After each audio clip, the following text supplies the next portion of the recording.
Welcome to the SLUSH podcast, the only place on the internet where we cover toddler toys to movie reviews and all of the spoilers in between.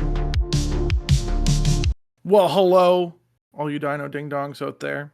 Welcome back to whatever number this is, 4 or 5? I actually don't know, but we're nearing the end of the book now. We are deeply lost in the Malcolm effect. The Malcolm effect has full hold on us. It really does. We're just climbing the fractal here. It's been fun, though. You're here with Matt and me, Cody.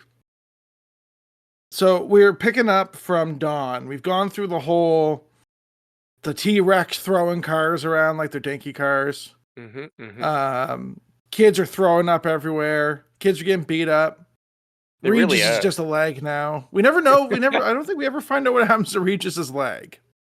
No, I mean, I don't think. I mean, with what we just went over, he goes from being human to a leg to a wrapped up leg. And Ellie's like, "What's that?" And he's like, "It's nothing." And I don't think we hear about it again. How wild would it have been in Jurassic World when they find the Jeep and the kids find the Jeep and they have that scene where they drive out? If they looked in the back and there was just a skeletal human leg in the back. I'm so here for that. I'm hoping that Rebirth is just all the R-rated stuff that's not, that's in the book, that's not in the movies. It's like it's just gonna happen in Rebirth. That's my big wish, I think that's all anybody could hope for. Well, if they have this T-Rex raft ride, then I'm completely on board with this movie at this point. So yeah. So we picked up, we're starting today at the section that is called Dawn. So they've gone through the ringer once. Nedry's dead. Regis is dead. The kids are all fucking ding-donged. Malcolm is like ding-donged. And we wake up to Lexi feeding a friggin' baby Triceratops. Yeah, little Ralph. She names him. It's like a complete 180 of events. They go from being like chased and almost killed multiple times to like an adorable dinosaur that she's named Ralph, a Triceratops. So that's kind of after somebody in her class that looks like a Triceratops. We all have a Ralph. You know what I'm saying? But that's one thing I noticed is they 180 from horror story back to like kind of fun, non-horrible eating, Yeah, I picked up on like a little thing that like it starts here and then I kind of noticed it elsewhere and I'll point it out. But like I couldn't help like the whole time like Tim is talking about how shitty his parental situation is. Yeah. And then we keep seeing like good situations where like good dinosaur parents show up. And this is like even prominent later, which I highlighted. But like I wrote like Ralph's dino mom good. Lex and Tim's parents bad. I guess so, right? I mean, yeah, it's true. They kind of dip into some Spielberg stuff around here. And that's like a real thing is like at this time in paleontology, like they were talking heavily about like, oh, like dinosaurs were actually, they talk about it a lot in the movie too, that dinosaurs were probably like caring parents. No, that's cool. I mean, it makes sense. They only have. Well, there's like a lot of like paleontological. There's a lot of science to back up because like, Grant is his research is around these hadrosaur nests, right? Yeah. So they talk, even in the movie, they talk about like, oh, when they found the eggshells, like the eggshells are trampled. So it means like they spent extended periods of time in the nest, probably with the parents. Yeah, it's cool that they do their research to that point where they can not really just guess that stuff, but base it off true evidence and get a good gist of, how they lived. Because it's always funny. People are like, how do they really know that? And it's like, well, if you're studying them and you think about these things, it kind of makes sense, right? Like, because all the evidence is there. Which still parallels you can draw too, right? Like there's like, we might not have dinosaurs, but we have other nesting animals. So, I don't know, like this is me totally just guessing, but like I think things like alligators don't spend a whole lot of time in the nest. Like I think once the alligators are born, like they kind of hightail it. So, like there's parallels in other critters that you can best guess. Interesting. I never really thought of that. But it makes sense. I mean, because they evolve. It honestly, like, it's still crazy, even as we're reading the book, to know that I Googled like dinosaur skin and stuff and fossils, and it's unreal that some of this stuff has survived for, millions and millions and millions of years that we can even see it. There's so much that probably was erased that we'll never ever get to see, which is really too bad. Till we clone That's them. like a thing about fossilization is like it's such like it seems like a relatively common thing to happen, but like the variables involved make it so wild that it happened at all, if that makes sense. Yes. Oh God, Matt's dying. I know Bennett's sick and Cora is sick, and I'm like, oh my God, I just have to load out one more movie this week. Yeah, it's unbelievable. Like, it's crazy. I love reading this book, even when we have to like redo it over and over. Like, I'm doing Contact right now as well, and I like this so much more than Contact. Like, Contact is great and all, but like, Jurassic Park is so interesting, and that's why I we're don't know. here. It's weird. Like Contact, I like to bring in other movies. Like if I had to compare another movie, like so it's like Jurassic Park the movie versus like the movie of Arrival. Like Arrival is like so like technical, but also like simmering, if that makes sense. Yeah, yeah, that makes. Like I don't know. I enjoyed the movie, but it felt very dry and it I've was only yeah, I seen don't it know. once. Honestly, like I know it's a good movie, but I'm not one of those. Not to throw myself under the bus, but I'm not one of those people who are like, it changed my life. It changed everything. but It's the same as if like you Dune. I like Dune, but I'm not like losing my shit over Dune or anything.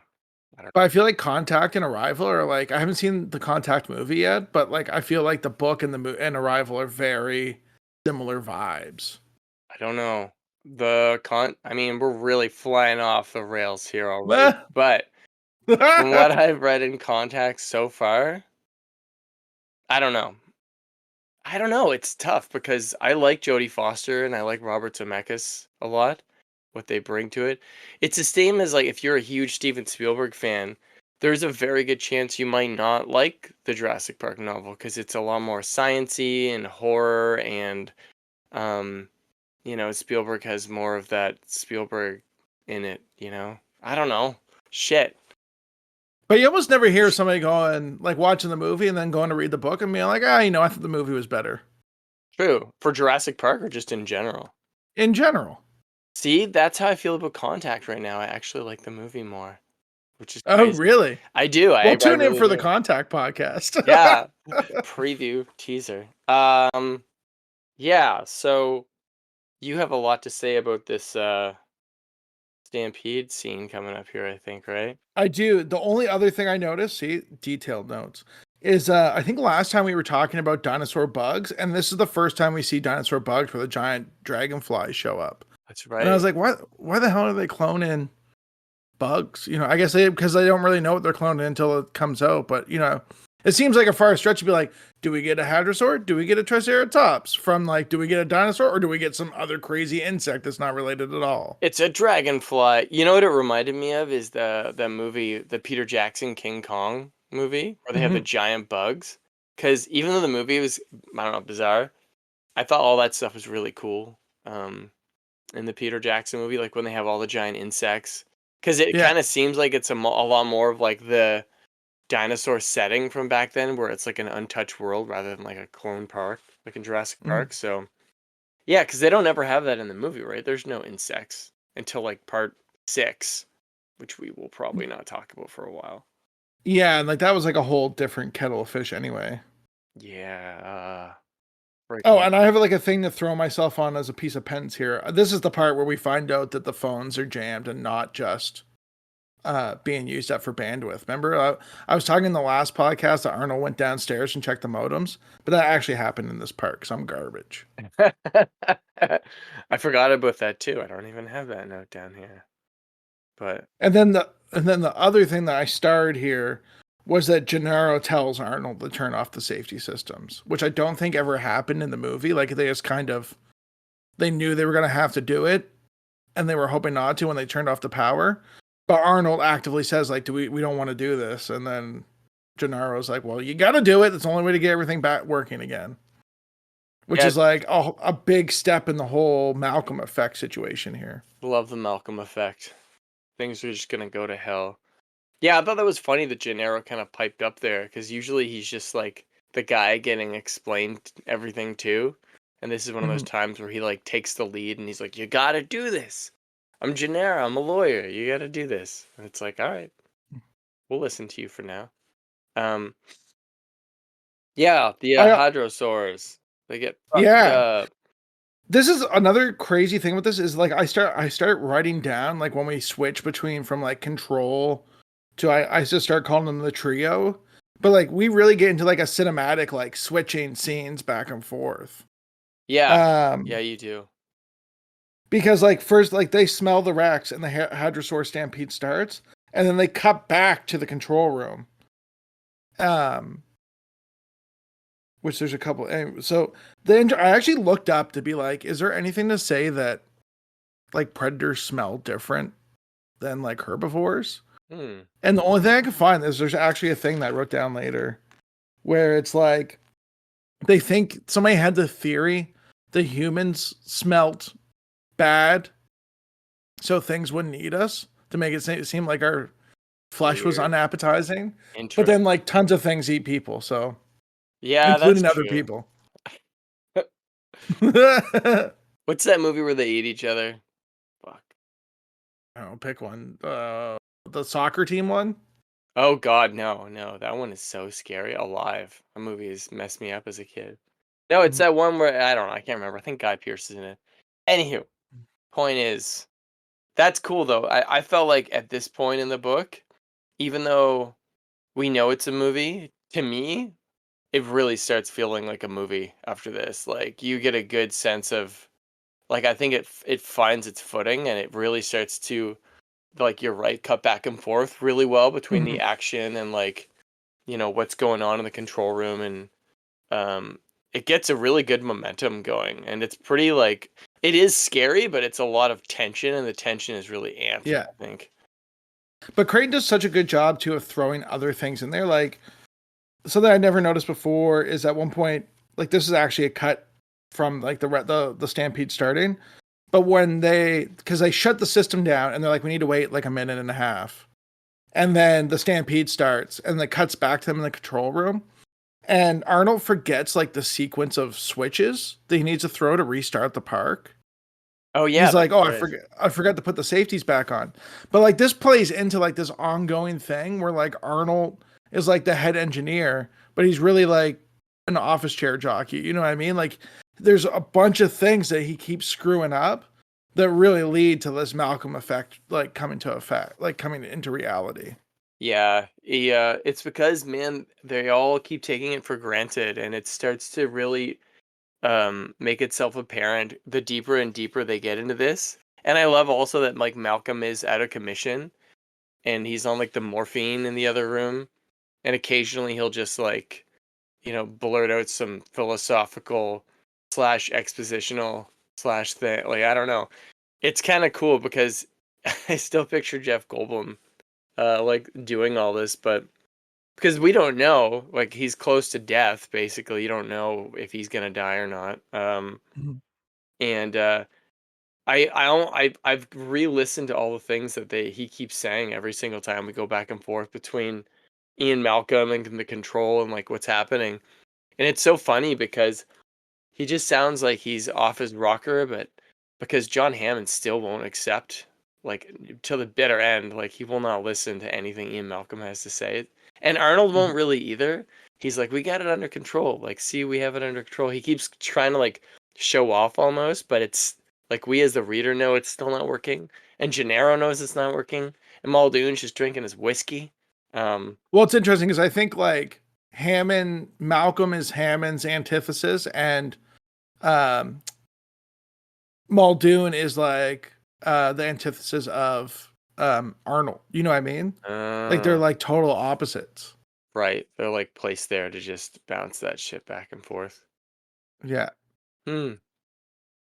Well, it's a nice contrast between them out in the park with like Grant and Lex and Tim, because you think they're like out of danger, but we know as the reader that the Rex is out of its pen and it's in there with them, but they don't know that yet.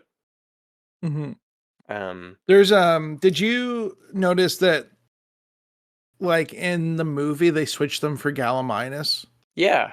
Like, of course you knew that. And, like, I don't really know what the motivation is, because what I really loved about it being hadrosaurs is that hadrosaurs would have been contemporaries of Tyrannosaurus Rex. I have And I no looked it idea. up, and Gallimimus like lived in the same time period, but they think that they would not have interacted with T-Rex because, like, you know, obviously like the continents were different, but they think that Gallimimus was a Asian animal and T-Rex was a North American animal. But Hadrosaur was also a North American animal at the same time. So I love like that in our like in Hammond's strife to make the park as real as possible. This is like what the park would be if it was as realistic as possible. And it's like incredibly violent and incredibly disturbing. Like, I think that's why they spend so much time in talking about like the aftermath of the stampede. Yeah, it's disgusting. And it's this time it's in broad daylight, which is cool. Well, I guess it's Yeah. dawn, right? Like the sun is just coming up. Be really early. That's another thing that I really love about this is it starts in dawn and they have the passage of time because you have like it makes it so much more palpable, like the way he describes like the blood splooshing and stuff on like all the leaves from the dinosaurs and the dust and like Mm-hmm. I don't know. I really get the sense of like if like when Steven Spielberg went over this, you know, for me I feel like this is like when it gets really like cinematic and you can really start to see the movie coming together for some reason at this part. Because the Stampede, I mean, I know they have the Gallimimuses in Jurassic Park, but for some reason it kind of reminds me more of the Lost World when they're like, I know that they don't have the ATVs and stuff in this one, but like they're like, there's a lot more dinosaurs in the Lost World, like different ones and bigger ones, right? Like the Yeah. Hydrosaurs. Um, I yeah. think they were leaning into like, because they comment about how the Gallimimus moves like birds, like in the movie.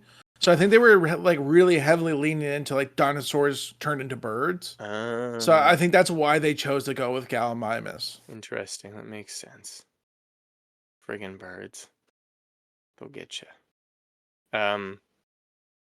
But yeah, this was good. It was scary. Yeah. But they know in the control room that the Rex is coming too, right? Like towards, because they don't know like Lex and Tim and Grant are in there, but they know that the Rex is in there because don't they notice like the numbers changing or something or on the screen, like all of them are moving? Well, it would have been a really cool shot in the movie, but like they notice all the hadrosaur dots are moving at the same time. Yeah. I don't know that they know that I don't think they know that the T-Rex is there yet. I don't think Really? it's until because I think they send Muldoon out. I remember Muldoon does like that crime scene analysis, Yeah. and where he's like telling Gennaro like, oh yeah, like yeah, this animal was killed, but it was killed by a Rex and not the Othnielia. And like he's even like, look Uh, at the dino spore, talking about like the dinosaur shit. He's like, that's Rex shit. Because I think that's when they start, like him and Gennaro really start getting like a little squirrely about the T-Rex. yeah, they're always after that T-Rex after this. It's like their whole lot in life, which is fun. Like I wish that had have been in the movie. It's so cool. Did you did you find I was looking up with another thing, and this actually leads back to my good parenting thing. But the because like we have this giant stampede and they send Muldoon out to find out what's going on. But then like there's also a spot here where like they're in the tree. It's the Brachiosaurus scene from the movie, but it's a hadrosaur instead, right? And it come over and it's like licking their ankle or whatever. Right, yeah, yeah. But did you notice that like Grant's like kind of emotionless about it? I kind of remember because it licks his foot and he's like, "Oh, it's a dinosaur," and she's like, "Isn't Lex like, oh, get out of here or something?" Yeah, Can't but like it's remember. weird because like in the movie, like Sam Neill's character is like so enamored with all the dinosaurs. Like he is like the kid in Jurassic. Like you know what I mean? He's like, this is Yeah, incredible. But like there is a little bit of like this this Grant is just like, oh, like almost like too analytical about it. You know what I mean? I will. For what I've noticed is when I've been reading it is that he keeps trying to think about what he knows from his world, and he'll like stop and think like, "Oh, this is kind of, goes line in line with what I've discovered about dinosaurs," or he'll Hmm. kind of go off in his head on a tangent instead of being in the moment. I don't know. Hmm. Um, yeah, I forgot about that part. It's weird though, because for some reason when I read it the second time, I was like, in my mind they were asleep, but I know they weren't asleep, but my movie was messing up the movie. In my head, I was messing up the movie because they're just hiding from the T-Rex up there, right? During his little attack on the herd. Well, yeah, and they're just trying not to get trampled by the other hadrosaurs. Right. But this is also the part where he talks about apparently hadrosaur means good mother lizard, which I then like starred that because, you know, dinosaurs are better parents than Tim and Lex's parents. You just do like a whole paper on it. Maybe, who knows? Could be onto something here. You never know. It's all for a reason. Yeah. So then there's another little cut here where like Hammond interrupts. Like they're like Arnold's looking for Nidri's Jeep. And like I think they just need to build more time into this timeline that's forced in by like the ship. But like Hammond just interrupts Arnold and calls him to the science lab, and then that's all we hear about that. Like we don't hear anything else about that. Yeah, that was weird. I remember that. Because he doesn't do that ever. That's the only time I think where he's like, you know, come over to the other room, and you're like, oh shit's gonna go down, but it doesn't really go down. Mhm. Yeah, right now my notes just say raft with an exclamation mark after that. Yeah. Didn't you find some like concept art or fan art of like the because this is when the main Rex is sleeping. Yeah, that honestly for me was the coolest part of the entire book so far. I think that this entire scene was my favorite because it slows down and the tension is so crazy. It's so high, and it's like a summer morning, and I just picture like you can hear all the insects over like the lagoon, and the T-Rex is just right there in front of them sleeping across the water. Mhm. And I don't know, even when I was reading it, I started to draw it out on my paper because I could just see the dock, you know? And it was so great. And I was like, this book is so good, man. Like, I wish this was in the movie. I really hope that they do it just identical in Rebirth.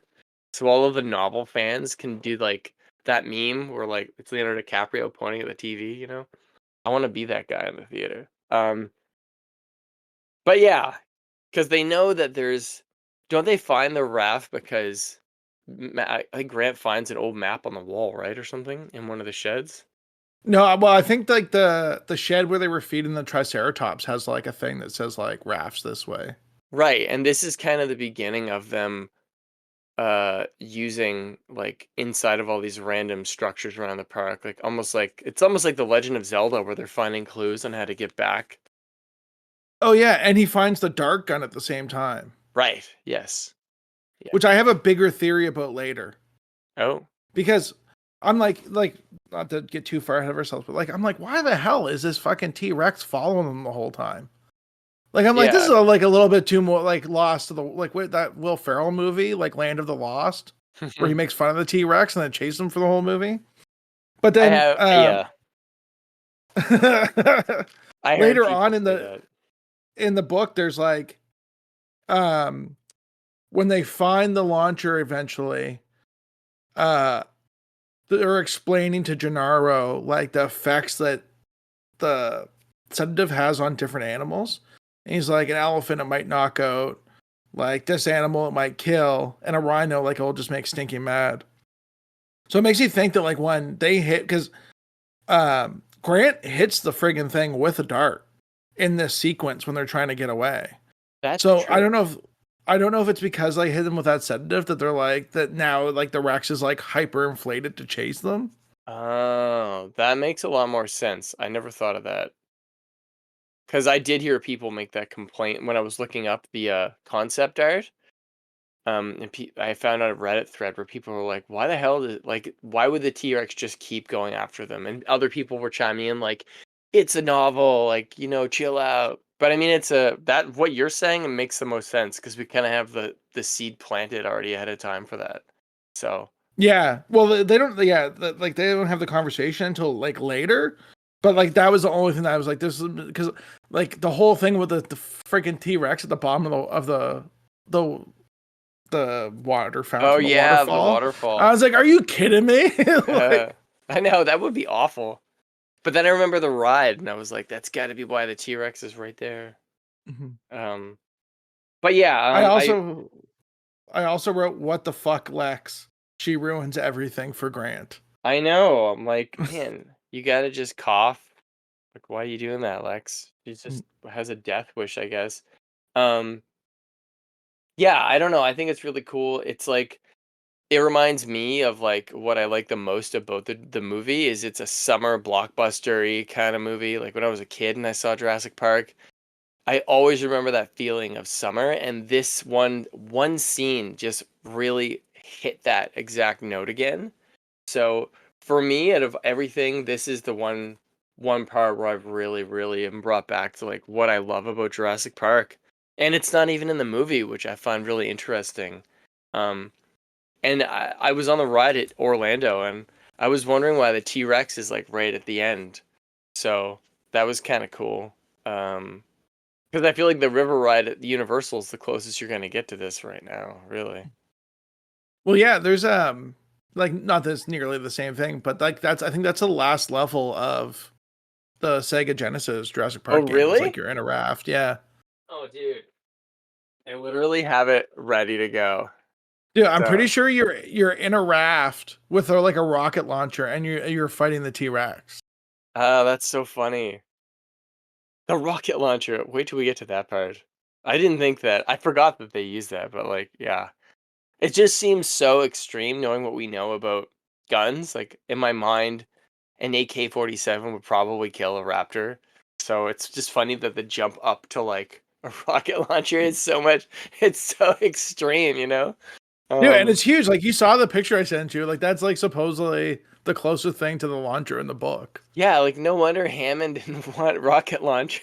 You know, it's like just get like a machine gun or something. Holy shit. It's like bigger than Bennett. Yeah, it's like firing a baby at a dinosaur. But they make a point to be like, oh, the ribs are really strong and like they're slow bleeders, and it's like, how slow? We have to blow them up, like literally blow them up. Um, but yeah, I thought it was cool too because like the T-Rex burps and they were describing the smell of the burp. I don't know, Oh yeah. the book is just getting so good, you know, like it's really drawing you in. Um, and even Grant, like even though they've been through all these really terrible circumstances, I think it's the first time that they are like, oh, Grant's sweating a lot, like he's really nervous, getting a raft and shit out and putting it on the dock, and it like flips open and it kind of makes the noise. It's inflating.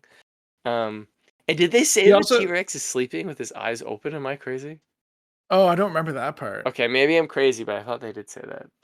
There's also a line from like they finally get away, and Grant literally, I put it in quotes, "Will you just do what I tell you?" And I just imagine him being like a dad at the zoo, and his kids are just fucking wreaking havoc. You know what I mean?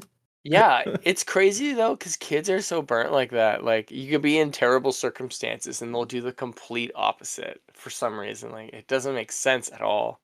Um, And she's like, she's like, I didn't know it could swim. And Tim's like, everybody knows they can swim. And I was like, does it? Do everybody know they can swim? Like, yeah, didn't know. I thought it was cool they made it sound like it swam like a crocodile because it's another really good Mhm. visual of like it, like doing the little S through the water. I don't know, it was terrifying. I thought it was really cool. Um, Yeah, and you know what? It feels like at this point, Tim and Lex and Grant really hit their stride too, with like their back and forth dialogue. Like it does Mhm. feel a lot more like the family unit, like you're saying, like going forwards, because they have a bond now. So maybe that's too why I feel like it's more like a movie at this point because we've spent so many chapters like building up their relationship. Um, But now it's kind of like, oh, Lex, you're going to get us killed. Tim's talking about the damn dinosaurs again and stressing old Grant out over here. Um, but I thought it was cool that the juvenile Rex just comes back and it like draws the attention away, Yeah. you know? It's like, I'm back, baby. It's Old Juvie me, Rex. the old juvie Rex. He's here to take your snacks. Um, because I was at this point like, how do they get out of this? Because the T-Rex could just eat them. So Grant fires the gun like into his cheek or something, right? Is that what they say? Yeah. Hmm. And that they said that the second one later on in the book that takes about an hour to work. So this one just isn't enough, and that's why he gets pissed and goes after them. Yeah, that's my theory. And then Muldoon puts like at least one more into them. And I mean, they're not going that fast away from the Rex either. Like, he literally could just walk along the river and just, because they keep pointing out that the river is getting more and more narrow. So, I don't know. And like, there's a long time with the Rex trying to bash through trees. Like when Muldoon puts the dart in the Rex is actively chasing them. Yeah. Like that's what they don't realize. Like literally, the Rex is between Muldoon and Grant. Yeah. That was such a good scene. I love that they start to tie everything together. But they find Nedry. Side note. Before we get there, I need to point out that right after the whole Rex boat debacle and Juvie Rex saves the day, Muldoon and Gennaro go to survey the Stampede site, and we see Muldoon drinking whiskey for the first time. True. But also Muldoon refers to Rexy for the first time. That's the first mention of Rexy. I was wondering, I thought that was just a fan thing, but it is from the novel. Yeah. Oh, Rexy. He even calls Rexy a guy, even though he knows it's a girl. I wrote that down later, and I don't know if it's because like he's drunk. Well, no, I think it's like, oh, he's hunting it now. So in his mind, it's more macho, if that makes sense. Oh, I see. Interesting. Because in the second movie, we have that whole line, right, where it's like I'm just here for my right to hunt a Tyrannosaur, a male, a buck only, right? Like that's. I'm gonna take a snippet of every time we mention that and just make it into the main trailer for this series. Yeah, no. I thought that was really neat because, it's just like not a throwaway thing, but who would have guessed they would have been calling it Rexy for like 6 movies now? Like that's hilarious. Yeah. And it's the same dinosaur. Recently referred to it as Roberta, which is news. Like that was like kind of news to me. I like Rexy better. Yeah, Rexy is a better name. Roberta sounds like a cast member who retired, and she's named after the dinosaur. Yeah, she's a transport coordinator. Yeah. Oh my god. Oh shit. Yeah. So Nedry, so Muldoon and Gennaro were like going on their own little side quests here. Yeah, and I think this is the first time that we realize like Nedry's game, because like I think that's why they called Arnold to the lab to be like, hey, all this shit's gone. You know what I mean? And like now they're talking about it, and now they realize that Nedry was like kind of behind this in a nefarious way. Yeah, you're probably right. But don't they say? Sorry? Well, they know that he like locked up the system, but I don't think they knew to what extent he was getting up to. You know what I mean? Like I don't know that they totally knew it was intentional until they realized that the embryos were gone. Yeah, and like, isn't it like how much money was Dodson giving Nedry again? Wasn't it only like $1 million or $2 million? I don't remember, but I remember them like in this part they say it was worth like $20 million in embryos or something. Like that's what I got. I was like, oh, it's worth a substantial amount more. Like they're saying, because I'm pretty sure it was only like $750,000, $1,000 up front, and then the rest, the other half later. I don't know. I could be crazy, but it just sounded like a lot more money. But yeah, it's cool that they found Nedry because, there's been times when I was like younger, like being like, oh, I wonder, like this is before they made the Lost World or Jurassic World.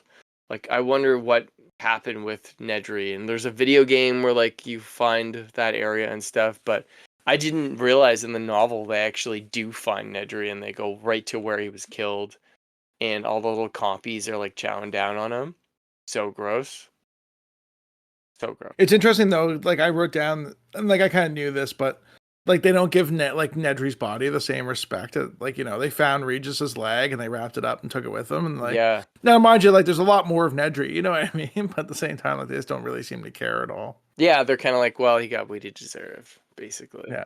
So that's funny. I'm not totally like, I know like there's a point in the book where they're like fixing fences or stuff that I have to go back to. But I'm like, how did the Dilophosaurs even get out? Like we never talk about them going to catch Dilophosaurs.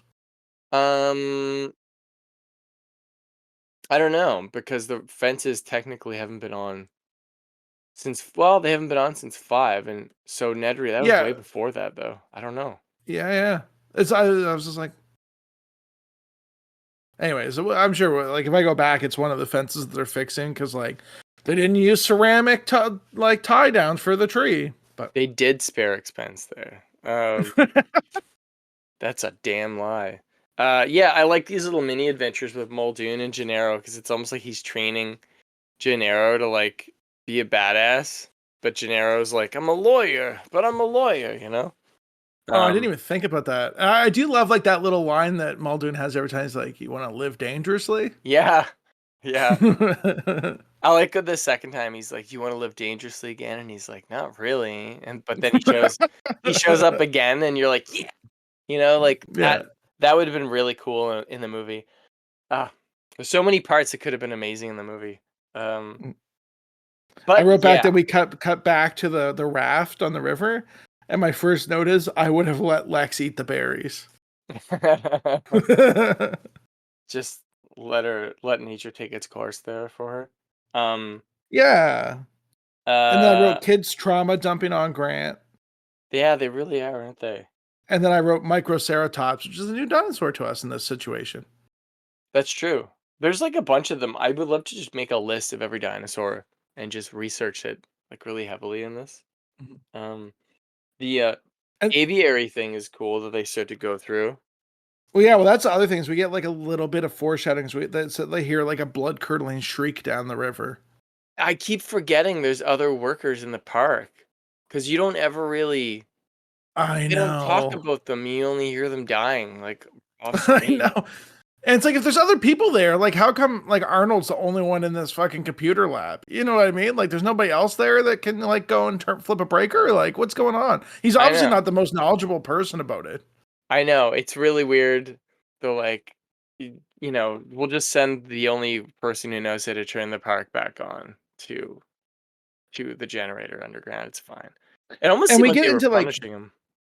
well, there's like also another like kind of like faux pas actually comes up right next where like Muldoon gets annoyed at Arnold because he's like, you haven't been watching where the fucking Rex is?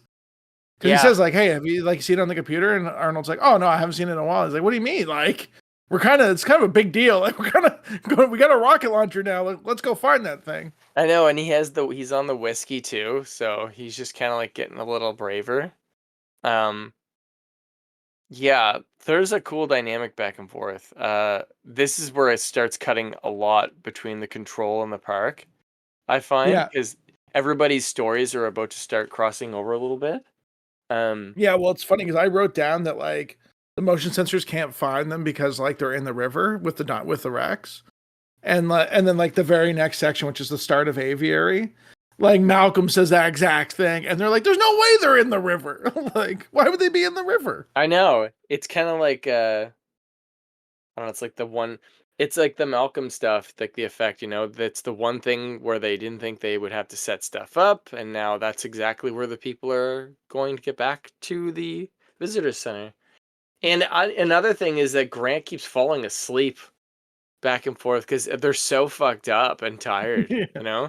It's like Grant fell asleep again in the boat, and because he's looking at his watch, and it makes a point to be like, "Oh, it's only been 15 minutes," and we just escaped the T-Rex again. So He's I probably like concussed or something. You know what I mean? Like, I think so. I think he's either got blood loss he doesn't realize, or he's concussed, or the kids are driving him crazy. Um, but yeah, so they float into the aviary thing. It looks like how I think it would be in mhm. Jurassic World, right? Like it's just a giant dome, isn't it? Yeah, but that's not even the first one we see, right? Because we see the Aviary in Jurassic Park 3 too. I guess it's a Right. different island, Yeah, but that's true. I think the one in Jurassic Park 3 is actually a little bit more accurate because they really lean into like the mistiness, like you know what I mean, like the Yeah, yeah, that's true. we did have like it's funny, it's like such a tool for writing, but they set it up so well in the little bit before that because when they're still in the control room for like Arnold to be telling Malcolm how dangerous the pterodactyls are. He's like, oh yeah, we couldn't send anybody in there to work. They kept attacking people. And then like the very next thing is like Grant paddles into the aviary, you know, Yeah, and like talk about smacking you on the nose. they're like, these are so beautiful. Like, why aren't these on the tour? But no, that was cool though, because they make them seem like they're too small to really do any damage, and then the way they describe them, like coming and swooping down, and you know, Grant says he can feel the claws like cut his shirt and stuff, and they pick Lex up. I don't know. It's But cool. we've long established, like, I wrote down stink smell always foreshadows bad dinos. Like now, anytime we see a dinosaur that smells bad, we know it's bad news. Like just keep paddling. They got to be those herbivores, you know. It's their whole diet. And that's where I wrote down the theory where humans smell bad, so critters think we're unedible, is called the leaky hypothesis. Oh, interesting. And leaky is like a dude's name, not like people are leaky. Oh shit. That'll be the title of this whole episode. Uh, Then the other really notable part is they go like it's an action scene, but it's really like there's not really any prominent information happens while they're getting pterodactyled. But when they're back on the river is where Grant explains to Tim why the frog DNA was so relevant. that's right, because yeah, and Lex is like, "Oh, Tim loves sex," and they just ignore her completely. That was a Yeah, like really and how weird old? part. Yeah, how old is she? Like, She's like 9. it was like a really weird thing for a 9-year-old to say. I know. I've read that line multiple times every time I've gone over this chapter, and I'm like, didn't need that in there, you know? But I guess it's just to be like, they're dumb kids. But yeah, Tim's really smart. It's funny that he's the older one in the novel. It makes a lot of sense. But yeah, they get away from the aviary. It's like a little stop right And in then the middle immediately, there. like Rexy shows up again. Like Yeah. Rexy had to go all the way around the friggin' aviary to get to them. Got a good sniffer. Well, they talk about that in the second Jurassic Park movie, Lost World. Oh, really? See, I don't even remember Yeah, that. I think they say the only thing that has a better olfactory part of the brain is a turkey vulture. I love that you remember that so well. Oh, Well, that that's dude's I hilarious. can't remember his name, but he's an actual paleontologist too. Who is this? The Jack Horner's not in the sequel, is he? I don't think it's Jack Horner, but it's the dude with the beard and the cowboy hat. Oh yeah, He's the one that's like the Pachycephalosaurus or whatever, and then he gets eaten by the Jurassic Park by the T-Rex in the waterfall. that's right. That scene, man. You know, I forgot that was even in the movie until we read it in the book again, and I was like, oh my god, that's the part in the Lost World. That's such a great scene. But yeah, my notes end at this part because I had to put Bennett to sleep.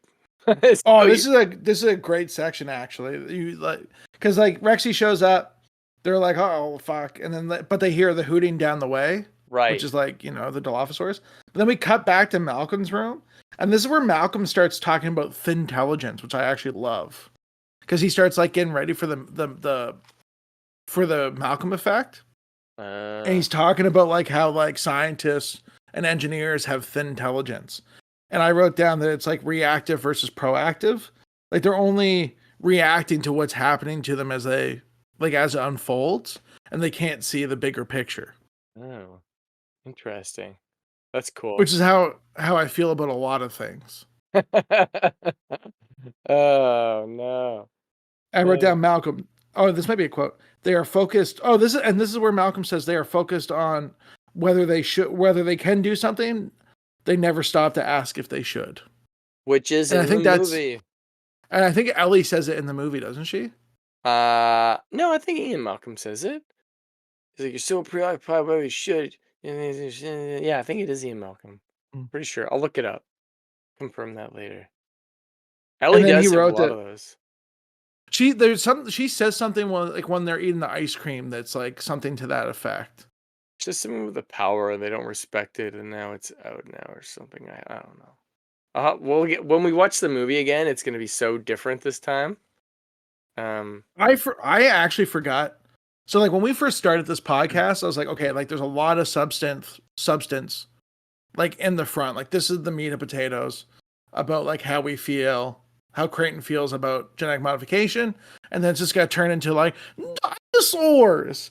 And then like when I got to this section, I was like, holy shit. Like, no, like there's way more in this book spread out through the book to get into, which is tragic. This is where your notes end. I feel like I'm laying it on you. No, this is good. And Bennett just sat up. So give me 1 second. I'll be right back, okay? Yeah. Oh, gosh.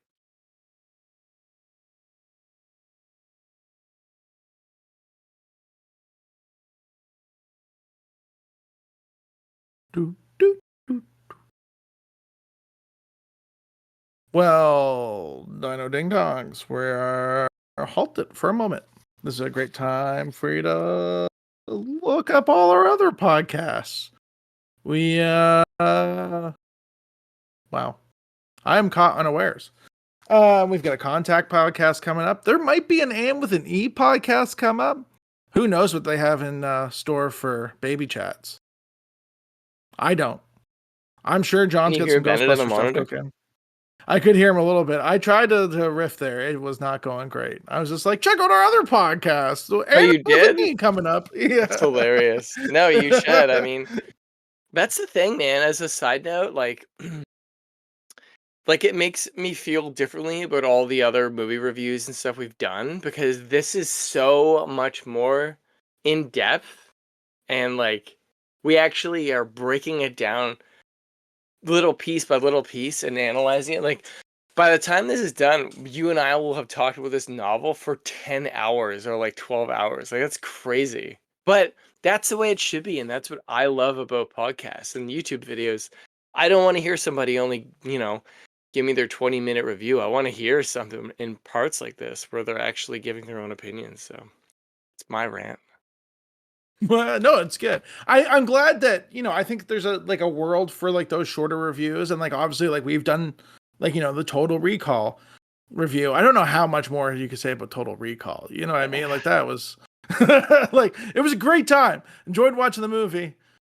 The first one. Yeah. Silly. Fucking guy. But I think it's good. Like, we pick out a few things that we really care about and that we can really like do credit to. And then the rest of it's like, oh, like this was a fun experience. And, you're welcome to like maybe go deep on those fun experiences. You're welcome to go deep on this fun experience because I'll still listen to it. It's true. Even, tons of those 15 or 20-minute reviews that people do, there's always a different opinion. It's actually, as a complete tangent in another direction for a brief period here, there's one podcast, I don't know if I remember if I told you this or not.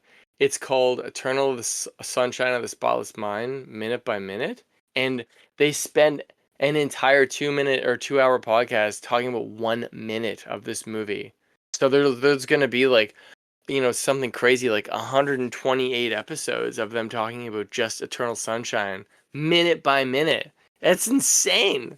That's wild. That's real devotion, though. Like, if you really love a movie or a book like that, like, maybe I would do something like that if I was completely obsessed with it. But, like, that's a lot. I don't even know if I would want to watch the movie again after that. That would be crazy. But, yeah. It's like one of those, like, there's, like, a line in Ender's Game where, like, they talk about how Ender's kind of starting to sympathize for, like, the bug enemy, the Formix. Oh. And, they're like, well, how can you like, somebody's like, how can you like sympathize for like these people? Or like, there's a couple characters that show up that are kind of enemies of Ender as he's coming up through battle school. And Ender's like, how can I not like I need to understand my enemy, and to understand my enemies to love them. But then that's also like when I destroy them. Yeah, you know what? I love that Ender's Game has come up so much as well. Oh, I love it, dude. I'm a huge fan of Ender's Game. I know, and that's what I love. It all goes back to Ender's Game. I think you need to look up like the Speaker for the Dead graphic novel, because I think that will rock your socks. That is like graphic. Oh, was that you or me? You. There was a delay there. You froze for a second. So did you. That was really weird. Solar flare. What were we talking about? I completely interrupted you. No, you're good. You're good. We did the Fintelligence. Science is intrusive and alters the world. they study forcing nature into unnature is what I wrote. So we're still in that that whole philosophical section where Malcolm's talking to Ellie, I think. Yeah, the closer he gets to death, the more crazy the shit is that he's saying, which is kind of cool. Oh, the other interesting thing he said was that science and tech haven't improved daily life. He says cavemen worked 20 hours a week 30,000 years ago in an unpolluted planet. And then I wrote, I work 60 to 80 hours a week and everything sucks. I know. When they say that, it's weird to think about because you're like, man, we spend a lot of our lives working at our 9-to-5 job. Not 9-to-5s, but 1 million hours. It's a lot of time. It's a lot of your life, But we do it for the love of the movies, right, Cody? To do anything else. Oh shit. That's funny. And then we get back to the river. And this is where I wrote Dilo's hooting it up, but this is when they're doing their mating ritual. I know. So weird. Which is just weird because all they're doing is drinking water. In a sensual way. I think it's because I imagine the movie Dilos with the frill. So I imagine them doing some weird bird of paradise Yeah. Oh yeah, that's true. But then they don't actually do that. That would make sense though. That's the short right there. Yeah. I'll just put that only on our YouTube short. We get the most views ever. But yeah, and then Rexy shows up and then they just have this weird I wrote Rexy cock blocks the Dilos. I mean she does though. She fucks their shit up. And this is where I also put in that this is where I realized that maybe Rexy is chasing them because of the dart that they put into her. Because that's when Muldoon. It's just no. This is just when I put it together. I was why? Because I wrote why is Rexy still chasing them? And then I was like, well, maybe Muldoon. Oh, because I went back and wrote this as a secondary note because in the next section is where Muldoon is writing. It's talking about all the other animals because I wrote Rexy is chasing the life raft because Grant darted her. Muldoon talking about the dart's effect on other mammals being different. I mean, you're probably right though, because why else would that be in there? I mean, that has to be why. Because Michael Crichton is pretty smart. I don't think he would just have some burnt I'm gonna have the dinosaur run after them for the rest of the book now kind of thing. Although he did put the weird sex stuff in, so who knows? Yeah.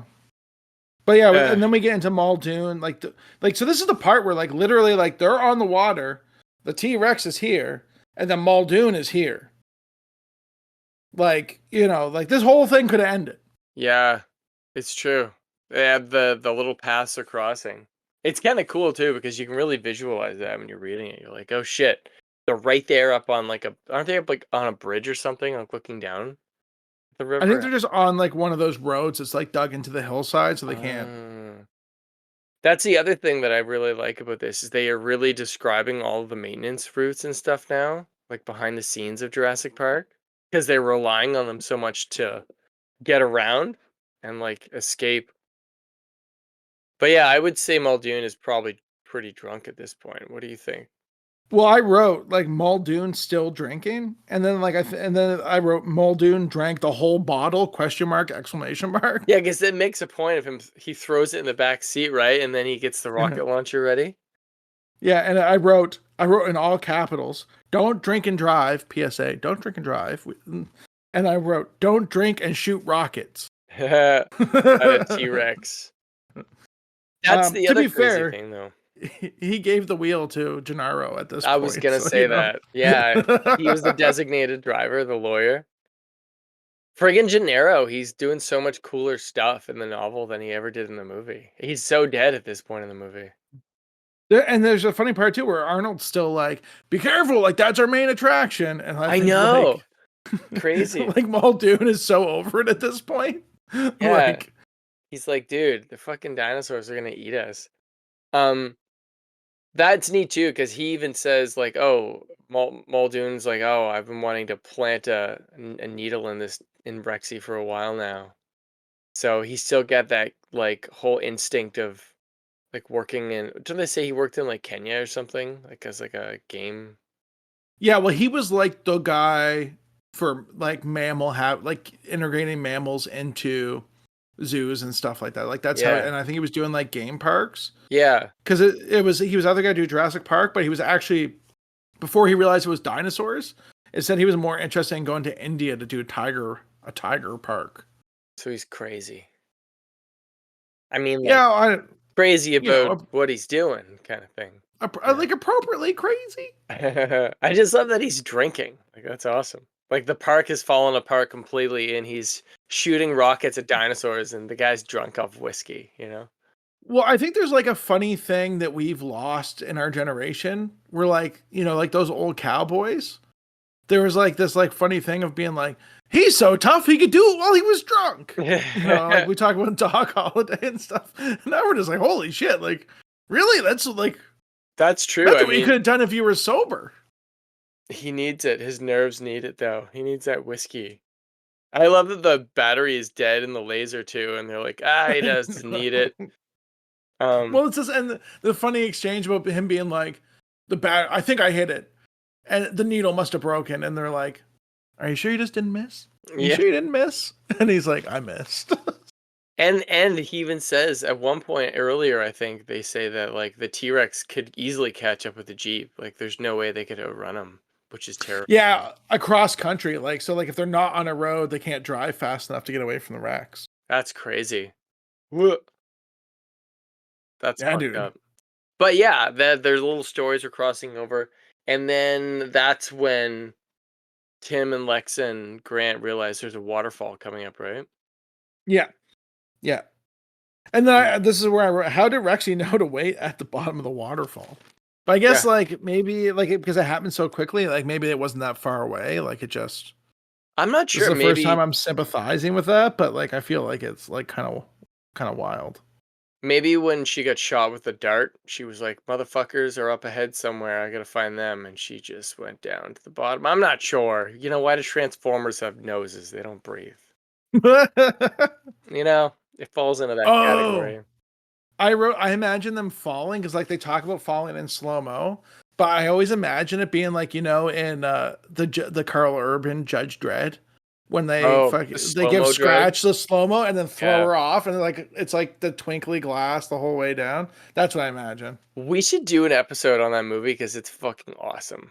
Yeah, I'm super into that movie in like the Yeah. worst way. No, I really it was really tragic they didn't do more of those movies or a Netflix series at least or something, you know. Like Carl Urban is like the most incredible chin actor in the world. This was, like from here, like if you had to act just like that, Carl Urban's your guy. What does he say to the girl in the preview? He's like, "Are you ready, rookie? You look ready." It's just so badass. He's so good. He's great in everything. I still can't Yeah, believe he was Dr. McCoy in the reboot. He fucking killed I it. know. He's great in The Boys too. I've never seen The Boys. It's like I know I'm gonna everybody loves give it. you well, everybody loves it, but also like what do they call it? Like trauma warning or whatever, like Oh, trigger warnings. Like I'm sure people are just triggered by hearing The Boys. Like it is wild. I have heard some things where I'm like, "Oh my, that sounds extreme." Not gonna lie. But yeah. So where where were we? I So completely. they're good. They've just gone over the waterfall. I wrote, "Is Lex dead?" ... Nope. Like they didn't even lean. It's like Grant's like, "Is she dead?" And then instantly they're like she's sputtering water. I know. They even are like, "Oh, the T-Rex has something in its mouth," because she's like makes a point to say she can't swim right before they go Yeah. over, and that was kind of interesting because they reverse it from the movie because Tim is the one who, quote unquote, dies briefly, and they revive him. Yeah. But it's I Lex wrote. in the I book. thought the same thing. Ah, fuck! I had to bring Bennett Tylenol. I'm so sorry. I'll be right You're good. back. Cora is in bed with him, so she can't leave him. No, BRB. you're so good. Hold on my calls. Well, Dino Ding Dongs, it's just you and me again. I don't know if this is gonna make the cut, but here we are. So far, we've got Othnielia, Microceratops, Velociraptors, Stegosaurus, Triceratops, Tyrannosaurus Rex. I'm sure I'm missing something. Giant freaking dragonflies. I need a better list. Thanks for tuning in. I appreciate y'all. I'm still not Sully.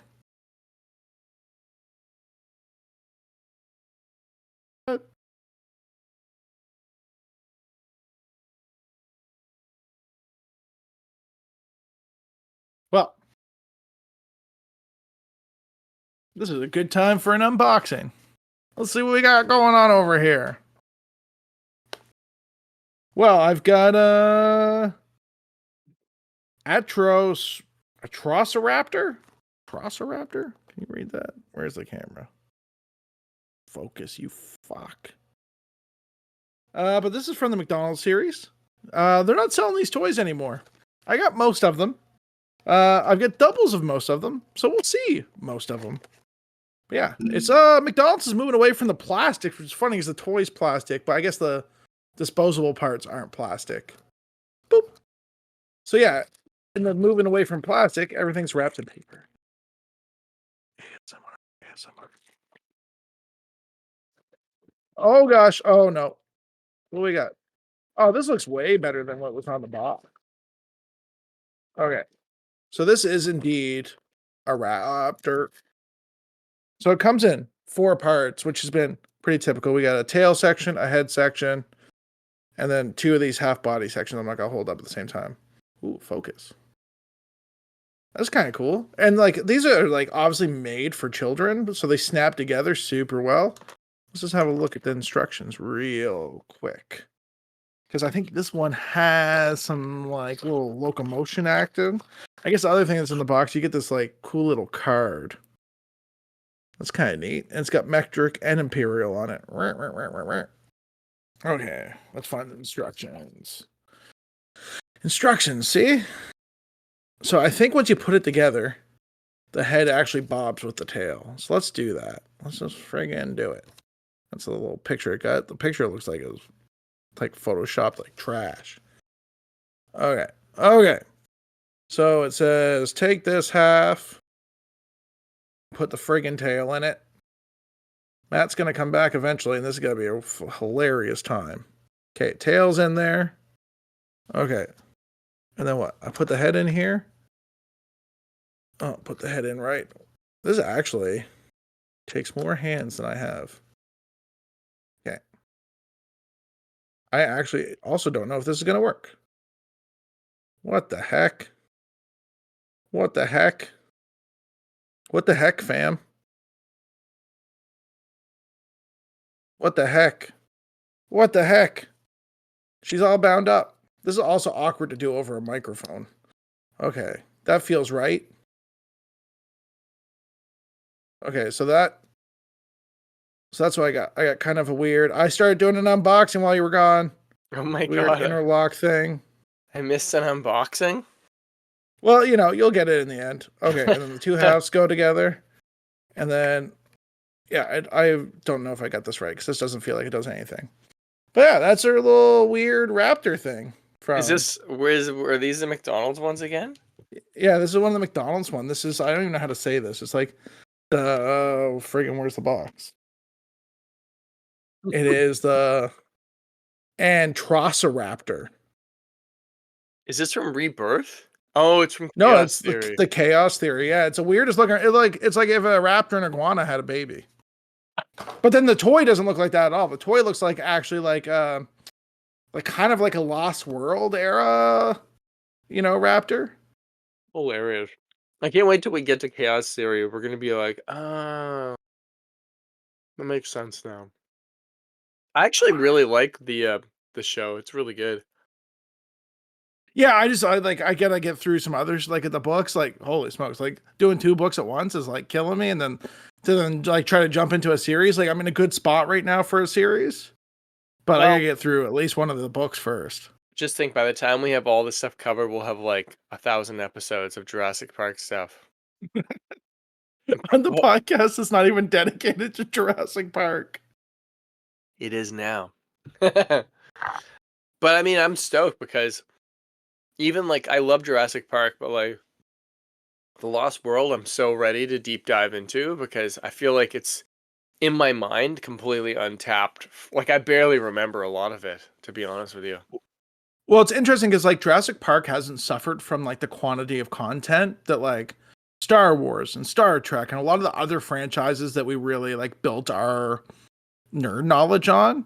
So I think like in some way like Jurassic Park has remained kind of pure, if that makes sense. Yeah, I agree. It's untouchable. Like even though they've made all these other installments, they have little bits of like cool parts, but like nothing's like the first two, you know? I mean, 3 is pretty cool, but well, anyways, we'll get to that. What were we talking about? I'm so sorry. No, you're good. We were just gotten to the part where we thought Lex was dead, and then like they find the door behind the waterfall. Oh yeah, the little it's the size of a closet, right, with all the pumps and stuff in it. Yeah, it's just a little nook. It's because if it was any bigger, it'd be or any smaller, the T-Rex would have got them with its prehensile tongue. Dude, well, how big is his tongue? Because they make a point to say that it's black with like a little notch in the center, like a lizard. It can't be right. So I went on a deep dive, and Hmm. by deep dive, I looked up to see if Tyrannosaurus is actually because they actually describe it like an elephant's trunk. Yeah. So like an elephant's trunk is described as prehensile. Oh. And I looked up to see because I was like, oh well, maybe they have tiny front arms, so maybe they have a prehensile tongue to make up for that.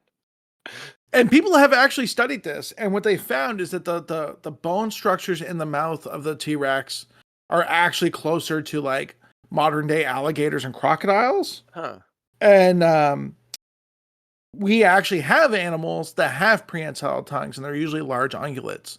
So like cows, giraffes, like giraffes are really known for having prehensile tongues. That's true. And they don't find those similar bone structures in these animals, so they don't think the T-Rex had a prehensile tongue. That's what I figured because in the movie, like I remember in The Lost World, it just kind of does a thing. But in this, it like wraps around Tim's head and like starts dragging him out. Now, the flip side of this is that there is a precedent in the reptile world that snakes are known for having prehensile tongues, but it's because they use it as a smelling organ. It's not really a grappling organ. So, I mean, there's an argument to be made that maybe they integrated some snake DNA into Rexy, and that created a prehensile tongue. But that, like, you know, we're into like nerd conjecture now. Well, you're right though. I mean, because it could be anything. That's the whole thing where when people are like, "Oh, they should reboot or not reboot, but they'll do a special edition of Jurassic Park where they update the dinosaurs, have feathers and stuff." And it's like, well, no, because they make a point to say they're using other animals' DNA to fill in gaps. So they're not dinosaurs. I mean, they are, but they're not. And they go into that quite a bit with Wu and Hammond, or Wong, as Cora would say, and Hammond. And, and, oh, Wong is. Cora's on a podcast suspension. She was going to actually show up and talk about the ride, but she got beneted. Dr. Wong is my chiropractor. He's great. Yeah, he's in Bedford. Check him out. The other really exciting part that happens here is this is where we have our first close encounter with a wild raptor. Right, that's true. Because Grant goes through that door and then he gets stuck in there, right? Yeah, which also, who designs a door that way? I don't know. Like, it makes no sense. But anyways, sorry, I digress. Yeah, so he hears it, it jumps at him, he quick draw darts it. Mm-hmm. And I wrote darts a juvie raptor because juvie's just the term now. And then I wrote Grant feels this one has an intelligent and gets a softness from its eyes. And he goes as far as to say, which contrasts with the menace of the ones he saw in the cage. And this leads into my theory that the ones that are in the cages are like unhinged from being mistreated. You know what? After I read this part again, I thought of what you said, and it makes a lot of sense. Because he even pulls the dart out because he feels bad, so it doesn't get any more of the chemical in him. Mm-hmm. And yeah, that's when I was like, man, Cody was right. Because even later, when you hear when they're hunting, you know, them going to look for the generator, they're getting blown up, and they're still going after the people, they are unhinged. Like they just want to kill, basically. Well, and also I was thinking like there's obviously like we had later established that there is like even not even thinking about later like this is at least the second time we've seen a wild raptor. Yes, because Tim sees one from the car. Yeah, and then we also see the raptors on the boat. Oh yeah. So we've seen at least 4 raptors on this situation. And so I was like wondering, I was like, why don't, like, how come people that just were working in the park weren't getting picked off by raptors if the raptors are so bloodthirsty? But you got to think too, like, people live in places where there's lions and tigers and bears. And like those wild animals are way more cautious about people. That's true. So I just think that the wild ones just must keep their distance. Yeah, I think you're right. And it's also cool because he makes a point to say that it's a male raptor, and it like proves the breeding thing too.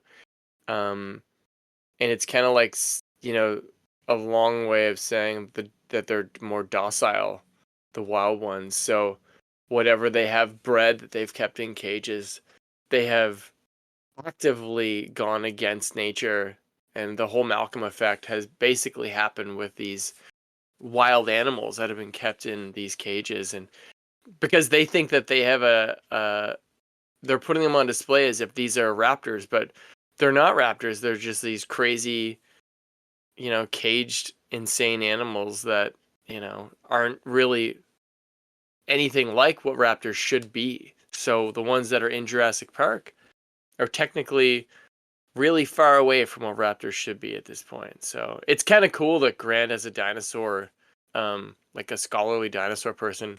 I think it's neat that he pulls the dart out and stuff and like doesn't want to kill the raptor, even though they're loose in a park where they're probably gonna die. But he still goes out of his way to like make sure that the juvie raptor doesn't die. That was really cool, I thought. Such a great section of the book. All these little things that are happening.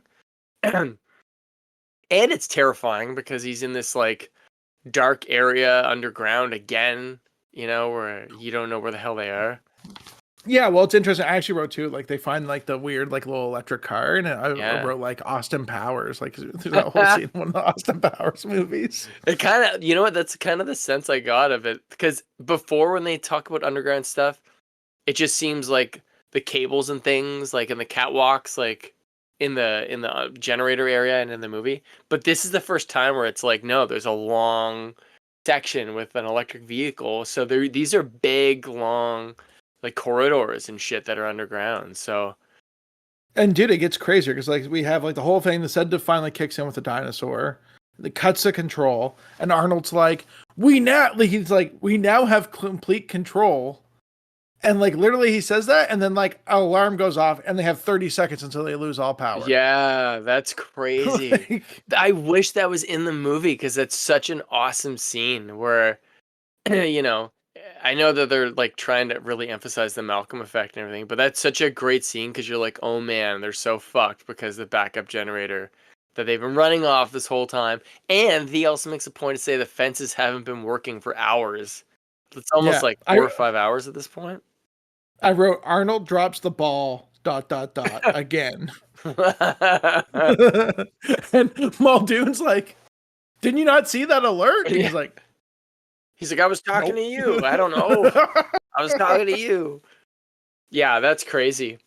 And then then we cut back to the waterfall, and then we realize that the waterfall is like part of the infrastructure because they lose power and the waterfall stops. Yeah, that was really cool because they describe it as like you hear the roar go down to like a trickle, and then there's just no waterfall. And that's just kind of neat because the whole facade of like the park setting is really starting to vanish, and you're realizing how much of it's actually like human made now. Mm-hmm. I wrote down sympathizing with carnivores, which I don't remember who was talking about this. It was Tim. But then I wrote sympathizing with carnivores till you're on the menu. And then I wrote coyotes, bears, and puma, because like this is a thing that happens. Like people are like, oh, like not to turn this into a thing about like hunters. Too late. But people are always like anti-hunting, like hunters are bad, like coyotes don't want to like lose their fur. Until their dog gets eaten by a coyote, and then they turn to absolute bloodlust. Like, you know what I mean? Like, as soon as somebody gets picked off by a bear or like their dog gets picked off by a bear, like they immediately, you know what I mean? Like, okay, I'm buying a gun. Dude, do you remember we had that death in Nova Scotia a long time ago from the coyote, and then and everybody was like, "We got to kill all the coyotes. Like they got to go." Dude, big time. That was Big crazy. time. Good time. This is a total segue, but I remember going to Cape Breton shortly after that, Ooh. and we drove up there in a hurricane, and the only place that was open that we could stay was like a hot because we were gonna go up there and camp, and then we couldn't get into the park. So there was a hostel in Pleasant Bay, and there was no power, but it was like just down the road from a Buddhist temple, and there was like a crazy old lady that ran it, and she's like, "Yeah, I've been doing like lots of Tai Chi, like." And I was like, all right. And she's like, yeah, like, somebody was attacked by a coyote here. And like, we were talking about like how much like wilderness stuff we do. And she's like, well, you seem to know a lot. It's like, do you think I could like fend off a coyote with like energy? And I was like, no, I don't. I don't think you could. What the hell? Get out of mind. I love it. Yeah. That's crazy. She just does Tai Chi at a coyote. Yeah, that wouldn't work. A dinosaur, maybe. No, just kidding. Yeah, because Tim's like, oh, he's just being a carnivore, and Lex is like, he tried to eat us, motherfucker. That part's crazy because they're worried about the T-Rex drowning because it falls backwards out of the waterfall into the bottom of the waterfall, right? Like where it was. Yeah, and that's like a real thing, like with sedating animals. Like people really worry about, and we talked a little bit. Like Harding talks about that when they're first rounding up the dinosaurs. Like I think it was like was it a hadrosaur or a Pachycephalosaurus? Yeah, where he darts it and he talks about and he's like, I got the dosage perfectly because he's like, if you dose it too little, it'll run off and you'll have a hard time getting it. But like that's like a real thing. Like when they dart animals, like they legitimately worry about like, oh, is this gonna do a bunch of damage to itself? Yeah, and these are completely unknown like animals too. So another segue was there was a bear in Dartmouth last summer. Really? And it was like in a tree in the Dartmouth Commons, and they went out and bought air mattresses and stacked up these air mattresses under it, and then shot it with a dart. And when it fell out of the tree, it hit the air mattresses, and it must have bounced like 8 feet in the air and then landed back on the ground. Hey, at least they tried a little bit, Yeah. A T-Rex, I mean, Muldoon's not worried about it. He's like, oh, it'll be fine. I wrote the power goes out, and I was like, they realized the extent to Arnold's failures, Malcolm effect. And then we realized the fences were down, and I wrote Muldoon needs more whiskey. Yeah, I feel like he actually was thinking that in that scene. That's the thing, man. And then the characters are so much more real now at this point. And then this is where the screams start of like random people getting picked off in the park. It's like, what the fuck were all these people doing all the whole other time? Yeah, because they point out the fences have been off for a while, and then he's like, the raptors, and he's like, Jesus Christ, and then they hear, like, that's the thing. How many other people are working at the park? Where the hell is everyone? For hanging and this is where too Muldoon talks about how hard they are to kill, and he wrote because they have a distributed nervous system, which is interesting. I have to look that up later. Yeah. Oh, and I started a kill count for raptors because we start off. There's 8 raptors, 8 psychotic raptors. Oh shit! And he only has 6 shells. Listen, we get into like real like NFL territory here. There's 8 raptors. You get 6 shells, and there's 3 raptors moving in on Arnold when they first see them. And then I wrote down Muldoon fucking explodes a raptor. Yeah, the way they describe that is insane. They're like the torso just he flies this way and the legs drop that way, and it's kind of good, like it's a little bit of like justice for Nedry, like in a weird kind of justice for Nedry. We should make those shirts. // podcast justice for Nedry, and it's just a raptor just being obliterated. I am gonna make that shirt, but I mean it's true though, because the fact that you find out later on. I don't jump ahead too much, but like I know that like they make a point to say that Muldoon shoots off one of the raptor's legs when he's trying to get away from it in those tubes. And then that raptor shows up later. So, I guess you got to blow them up because they just keep showing up. Well, I was wondering that, like, are you talking about we can get there, the raptor in the shed with Gennaro? Yeah. So I was wondering about that because like when he says like he shot the leg off of it, I'm like, oh, that thing just crawled over somewhere and bled to death. But then Gennaro just made it sound like, oh, like, it stepped on a twig or something. Like it didn't sound like it was too injured. No, he's just like, oh, it's bleeding. For a second, he wonders if maybe it's hurt. And then, I don't know, he says it falls down on the ground panting, but then it's gone again. And then it's biting his arm or whatever. And that's how that chapter ends. But And I like don't know. that raptor kills Arnold. I don't know if that's the same raptor, because like that raptor had no problem killing Arnold with one leg. I think it's a different raptor. I think there's two raptors down there. Because they leave the door wide open, right? To that shed? Which is insane.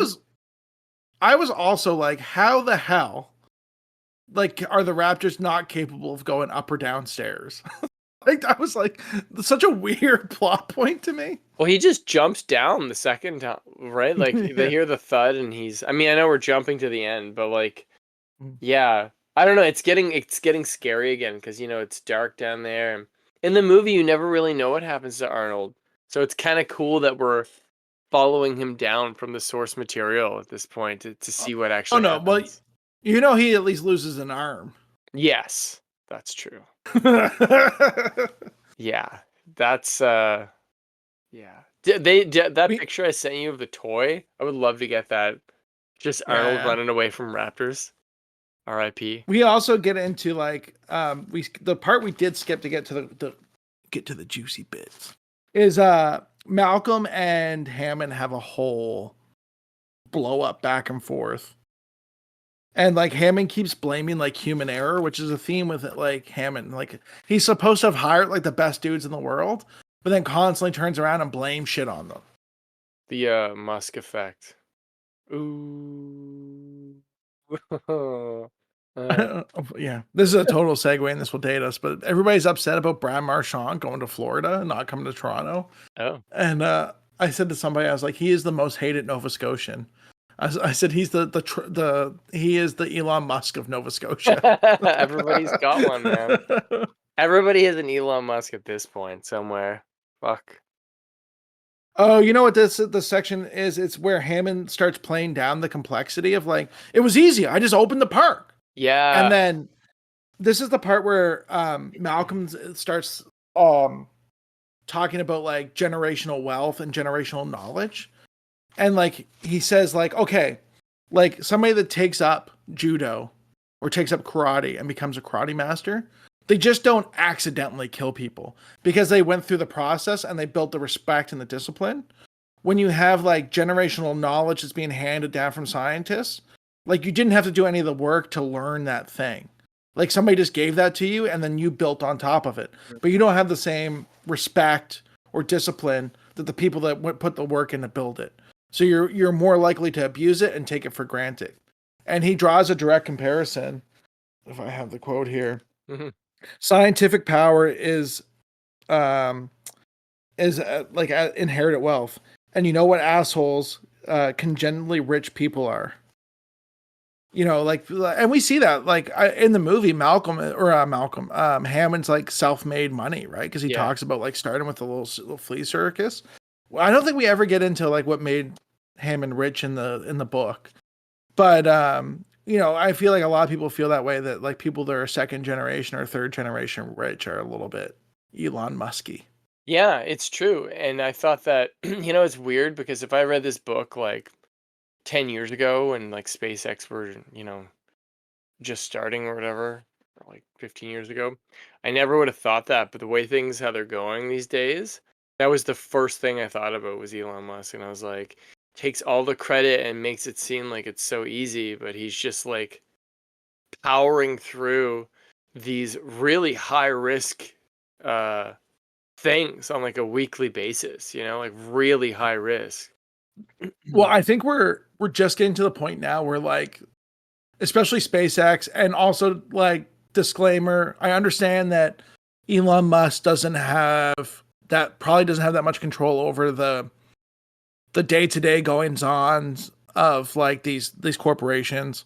But like still, like we're just getting to the point now where SpaceX is starting to kind of affect the community around it in a way that is like negative. Like, like shutting down the airspace over Miami is like kind of a big deal.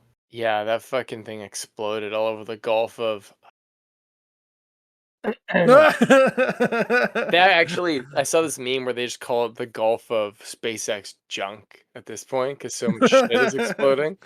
Um, but it's true. I mean, like, and now he's part of that Dodge thing or whatever the hell it is. Where Doge, the yeah, Department of Government Efficiency. well, they're talking about basically gutting some of NASA's budget and even the space launch system they want to cancel. And it's ironic because no, it's not reusable, and yeah, it took like X amount of years for them to build it, but its first flight, it went around the moon and came back, and Yeah. this is like Starship Test 8, and they've blown up 4 of them now, which is pretty crazy. So, I don't know. All I think we're getting to a point though where like Elon Musk for the first time is also like SpaceX is starting to get some real competition. Like we've had, with varying levels of success, 2 other private companies land on the moon Yeah, in within a month, like within like literally a week of each other.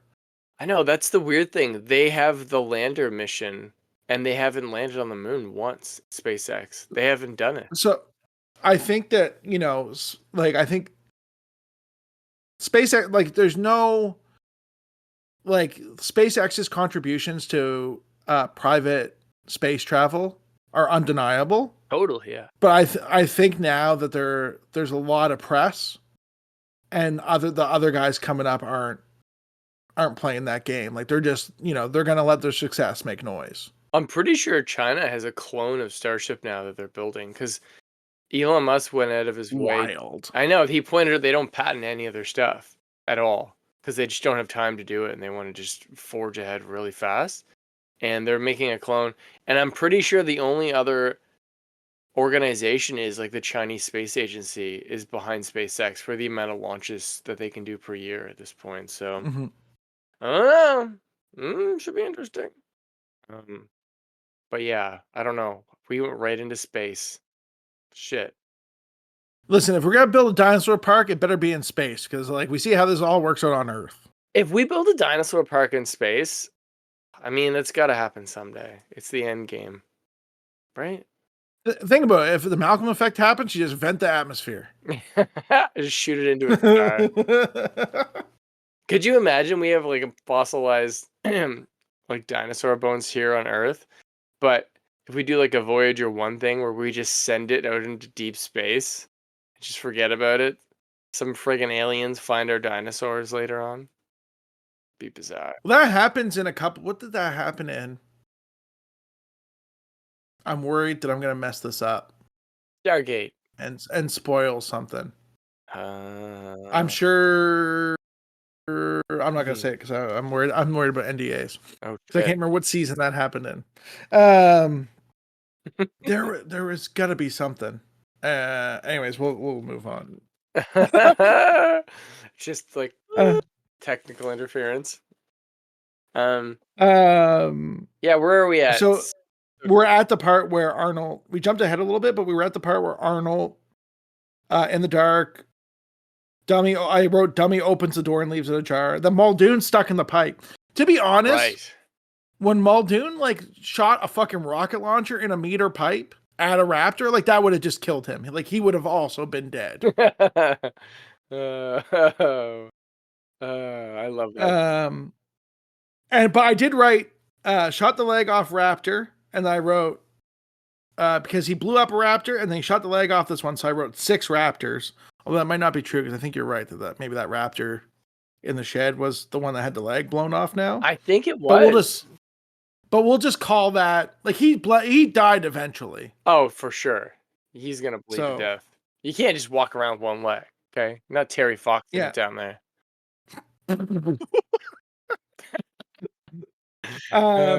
So then Muldoon says there's 3 or 4 raptors outside his pipe.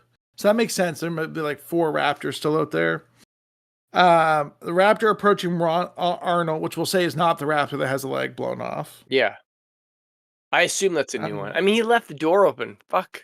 Why would you do that? And then I said raptor eats Arnold's head. Does it eat his head? Which, yeah, it like very Nedry-esque without all the detail. Shit. Because we ended at that part before that, so I didn't know that yet. I mean, I did because I've read it, but the read through I haven't gone back to that part again. Shit. I knew he died, but I just forgot how. Well, R.I.P. We're still within, yeah, like because I stopped at the end of the fifth iteration, I think they call them. I was in the midst of the 5th iteration. Mhm. Ahem. Ahem. And then there's like a part where like everyone realizes that Arnold failed, and that's when Gennaro decides that he's going to the shed. He's going to the shed. That's right. And he doesn't take his walkie-talkie with him for some reason. Yeah. It makes no But then sense. like when he gets there, the doors close. Like so the raptors were trapped in there.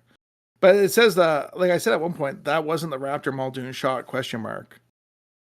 Mm. But I'm with you now that I think there was 2 raptors. How would the raptor even get around with 1 foot, in all honesty? Would he not bleed to death? I don't know, man. I've seen videos of those dogs hopping around on one leg and all kinds of weird shit. So like, it's not like I'm not, yeah, they figure it out. We'll have to do a Mythbusters or something with all these deaths of dinosaurs. But then there's this weird part where like Muldoon's like wrestling with this fucking raptor, and it's like does not seem that hard. Like he throws, first of all, like let's say it's the one with the leg. Sure, he throws it off of him, right? Which nobody else seems to do. In the shed thing down there? Yeah. Yeah, they're Not like, Muldoon, he's Gennaro. strong. He throws the raptor off of him. But then like the raptor like bites his hand. I And like know. everybody else, I feel like wouldn't that just like his hand would be gone? Well, it bites his hand, and they say he picks him up off the ground, basically, when he does it, too. So, And then the other part of this is like, listen, Crichton, R.I.P. But we had a whole fucking thing at the first of this book where like the kid got bit by a raptor and then died because the thing was like venomous. that's true. And now Gennaro just gets bit and like homie like flies back and has a great vacation in Costa Rica eventually, maybe. I can't remember, but like, you know what I mean? Like I forgot about that.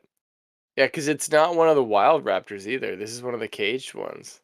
no, it's one of the raptors that would be of this pod, if you will. I know a herd or a pack, but like, The like evil pod. raptors. That is weird. That doesn't make sense. I think No, you found a no. plot hole here.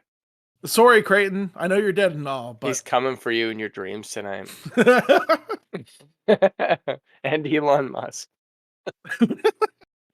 Oh shit. and then we go back to the lodge, and this is where like Muldoon from the pipe is like making a plan to get everybody to the lodge, and like Woo's like in the control center just being like, boop, boop, boop, Yeah. He's like, I can do something. I love that Muldoon's worried that a raptor's gonna bite him in the ass. Yeah. So he's so drunk that he doesn't want to get his ass bit by a raptor. Too bad he didn't have his whiskey at this point. He'd just be in there like. Then we get into some weird, more like Malcolm stuff, like Western attitudes of control, which I don't remember what that note was. Yeah, because they think that Malcolm's about to pass out, and then he like darts back up out of his bed to continue arguing and being crazy. It's awesome. Yeah, like I wrote, reality is objective, which is true. Like, oh, because this is where he's talking about like science. Like, oh, I know exactly what this is. He's like the medieval belief system failed, and people started leaning on science, and they thought science dealt in absolutes, and the only people that deal with absolutes are Sith. But you know, people were leaning onto this idea that they could explain everything to like 0.00 with science. And what we're finding is like that's not true. Yeah. And we come up with against things that we just can't understand because we don't have the science to explain to them. And Malcolm says like science is a belief system that has now framed as religion. Like instead of people lean on religion in strong ways, people lean on the science, but the science is just as flawed as the religion. Yeah, it's an interesting double-edged sword because he keeps going back and forth throughout the novel about it, I find. But And the other thing he says is like science tells us how to do things, but not if we should do things. yes. What are the examples that he gives again? Was it like the bomb? Was that one of them? He does talk about like it teaches you how to build a nuclear reactor, but it doesn't tell you if you should build a nuclear reactor. Yeah. Yeah, and it's true. Like we could get lots of answers with science, but the answers might come with what is it? Great power, great responsibility. Spider-Man. True though. Science promised control, but modern science proves the impossible. And I put in brackets chaos theory. Mhm. And Yeah. then science provides power that no one can control. That's what I love about Carl Sagan, man. He's always saying that like science is really powerful and you can use it to figure everything out, but like that's the see, even at the beginning of Jurassic Park, they make a point to say that they used to do oaths and the scientists would share all the information back and forth and not go completely mental. Like, and now with the pharmaceutical companies and stuff later on, like Malcolm was saying, you could have people making their own DNA splicers and stuff in their homes and messing with everything at a certain point down the road. Um, and there is no oaths. It's all just like backyard chemistry kits and fucking Minority Report where you're getting your eyes taken out and putting somebody else's eyes in, you know? Yeah, well, it's I don't know. It's funny to come around full circle in the worst possible way. But like we're talking about like the industrialization of science. We've talked frequently in this book about how like academia is like a dead end for science and it's all in the commercial world, commercializing genetic manipulation, turn it into business. But then we have SpaceX who's just like, we don't patent anything. It's out there for everybody. Come get it. Like That's why I don't know I how they can keep up that momentum, you know? I don't know how they're going to do well, it. I think it's a bit of an exaggeration. Like I think maybe SpaceX doesn't patent things, but I also don't think SpaceX is openly releasing their innovation, if that makes sense. I Like the think, dude that invented penicillin, like he put that out there for everybody. yeah.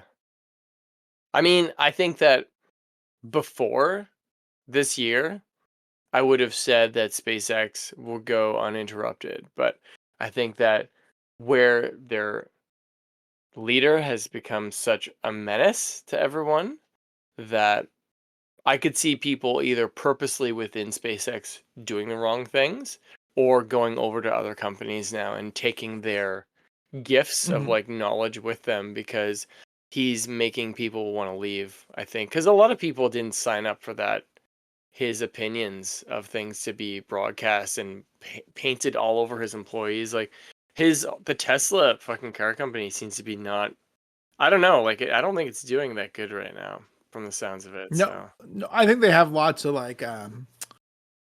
of room to suffer, but I think they're suffering quite drastically.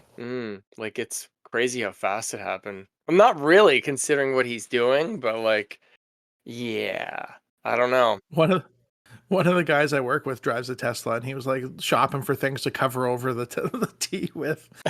Did you hear about I told- Kia, the official Kia, what they shared on their social media? So it's like Kia Germany or England, I can't remember. You can check it out on X. But it's just the back of a Kia, and there's a bumper sticker that says, "I bought this after Elon went crazy," and they actually shared it. It was just on the news. But I saw it before I came down here to do this, and somebody tagged Kia on X, and they were like, "Kia, like, are you guys just you're letting your official account like do this?" And all the people below it are like, "Yeah, they are." Like, of course they are. Um, the blowback is insane right now. So I hopefully, told uh I told the guy at work that he should just put a Ukrainian flag over the Tesla logo. oh shit. I know. I see so many cyber trucks now. It's crazy. They're everywhere. Yeah. I don't know about those, but you know, did we turn this into the crazy Elon Musk podcast at the end? But it's kind of funny because it all relates. It's science, It's in the wrong hands, it gets, I mean, not that I'm saying that what they've done is wrong. What just their leader is just making them look like Well, I don't know. Like, I mean, even Trump now has come out and said that like Doge is a little bit out of step. really. Yeah, like Trump said, like it's not up to Doge to fire people. It should be people within the organization should be firing people. Oh shit. So Oh my gosh. 2025. We're not even halfway through the year yet. This is insane. We're not even like a third of the way through the year. yeah, no, it's wild. And then somebody keeps posting things about Canada invaded, or the US invading Canada, which makes people uncomfortable. I know. I hear about this a lot. Cora's always like, we need to get passports. I'm like, how long will we be able to leave for? Like, what do you think's gonna happen exactly? You know? Passports are a good thing. You should get a passport. We have passports, so I don't know what she's talking about. Oh my god. But yeah, I mean, there's definitely an all-time high of our generation of people being freaked the fuck out right now. So, and rightfully so. Like, it's pretty alarming.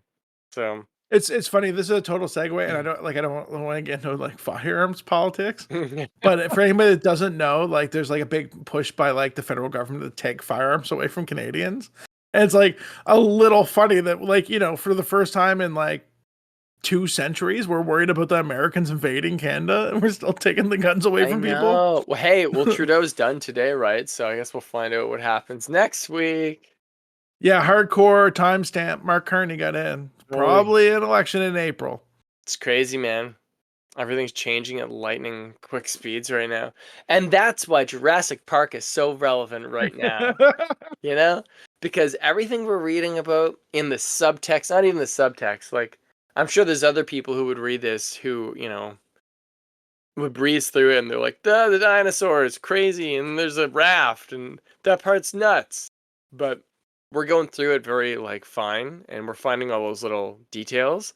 And it's so present, everything that he's talking about, Michael Crichton. Like it's all happening still right now. So I think like the thing that makes these Crichton books so fascinating is that it really inspires me to like look up this stuff myself. Like I want to get educated about this, and that is applicable to everything. Yeah. Like genetic modification. Like how can I have an opinion about it if I don't get educated about it? And like Crichton does a really good job of highlighting some of these issues. He doesn't really do a great job of highlighting any pros. I suspect he was probably against genetic manipulation in most situations, but like I'm sure like that's up to me to go find myself, right? Yeah, it's weird. Bill Nye did a whole episode on GMOs, and he actually sided with them. Yeah, that was wild. He had that Monsanto rep there, and like everybody booed him. Yeah, it was crazy. And then he had his weed episode where like they did all the tests and shit, and like he was like, "Yeah, all I'm saying is if I'm playing soccer, I don't want my players high. Like they did a shitty job." And it's like, what did you expect them to do? Yeah, talk about that show like following the demographic. You know what I mean? Like he went from being like the goofy sci-fi guy to like, I'm gonna teach you about drugs. Yeah, dude. Like, but you're right though. Like the cool thing about reading Jurassic Park is that it gives you a good jumping off point as like somebody who doesn't necessarily know a lot about this stuff. It really gets you into it. There's just so much to grab onto in the book. It's not just like a thrill ride. It's pretty smart. I haven't read Congo. He wrote Congo, right? Yeah, I've never read Congo either. I bought it, I started it, but I was like, I have to read Jurassic Park first. So I've seen the remake of Andromeda Strain, and like that was also seemed like fairly intelligent. I did I buy that? I saw it for sale the other day because that's supposed to be his like first big one, right? Like his really popular one. I don't know. There's like an old version, and then there's like a new version they made with like Lou Diamond Phillips, and I was like a big fan of Lou Diamond Phillips for a little while. Yeah, he's cool. He was in Stargate, and I watched it because of that, and like it was good. It might hit different during COVID, but everything hits different during COVID. Well, what was that movie with Matt Damon? Oh, the Contagion, was it? Oh, I haven't seen that. I know what you're talking about. Oh wait, no, I did watch that. It basically was like what people thought was gonna happen, right? Yeah, and like literally, like when I went to watch it, like I was living with a girlfriend at the time. I literally went into a different room and closed the door because I didn't want to freak her out. Yeah, I couldn't watch Civil War, like that A24 movie with Cora right now. She would probably rush out and like redo our passports like right away. Mm-hmm. Side note, we should do an episode on that movie because I love it. Yeah. Movie. I watched that in VR. I loved it.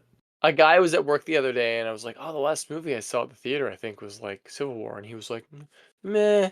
I was like, "Are you for real? That movie was great. Go fuck yourself. Get out of here." Yeah. I didn't really say that. But I thought. I wonder if he thought you meant the Marvel Civil War. Yeah, I'm like, come on.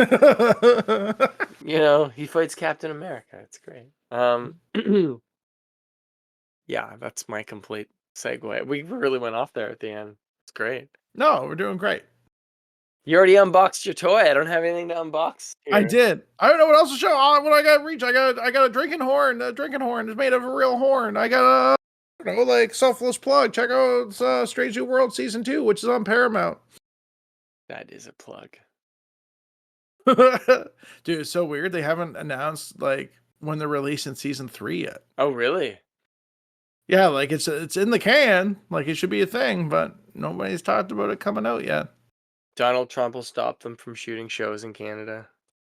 That would be crazy. Well, dude, if the Canadian dollar keeps dropping, like I don't know if there's anything he could do to stop it.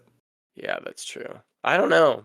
I don't know how many people you can piss off and just keep going, you know. The film industry is like pretty wild, dude. Like they still like there's a free deal for like producers and directors just to move and work across the border. Like producers don't need a work visa to come to Canada. Really? Yeah. I did not know that. That's crazy. I should be a producer. I think the same thing with directors too. I mean, it makes sense because like if you want them to do their thing, You want them, yeah. Like if you want them to bring $100 million movie to Canada, like maybe whatever makes it easier to get here. Like sure, totally. Oh, Cora's calling me. That can't be good. I guess we'll have to All right. wrap. I'm so sorry. No, you're good, bruv. This was episode whatever of, Jurassic Park. You've made it this far. If you haven't liked and subscribed, listen, it helps. We know most of you haven't. We've been tracking. Just do it. It's just a button. Click the button. Click the damn button. Please. He's been Matt. I'm Cody. I'm still not Sully. We're out. That was funny. Peace.